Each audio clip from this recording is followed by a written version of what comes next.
एक कविता आपल्या कोल्हापूरवर, तेव्हा शेवटपर्यंत नक्की ऐका. कोल्हापुरात जन्माला येऊन त्याचं नाही वर्णन, असं शक्यच नाही. मोज तर मी करतोय कवितेद्वारे चित्र. कोल्हापूरला फक्त नदीकिनारील शहर अशी ओळख नाही आणि इथं येणाऱ्या माणसाला इथला लळा लागल्याशिवाय राहत नाही. इथं माणुसकी नावाची संपत्ती मिळेल घरोघरी. मोज तर म्हणतात जगात भारी आम्ही कोल्हापुरी. कोल्हापुरात येऊन बघितलं असतील की ज्योतिबानी पन्हाळा, आणि कंटाळा आला की घालवायला आहेच की आपला रंकाळा. कोल्हापुरातली सगळी लोक मिळून आमचा एक परिवार.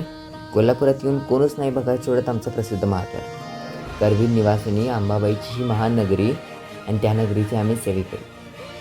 आमच्या इथलं खाऊन तर बघ तांबडा पांढरा मिसळवडा, आणि बघ आमच्या पैलवानांचा आखाडा.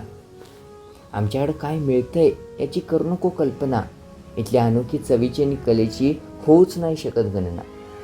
कोल्हापुरातलं सांगत बसलो तर आयुष्य नाही पुरणार. कोल्हापुरातलं सांगत बसलो तर आयुष्य नाही पुरणार. शेवटी एवढंच म्हणेन की जन्माला आलो कोल्हापुरात तर जगून घेतो. खरं परत असं भाग्य नाही मिळणार. कोल्हापूरकरांना आवडला असेल तर नक्कीच तुमच्या या भावाला सबस्क्राईब करा आणि नक्कीच लाईक आणि शेअर करा.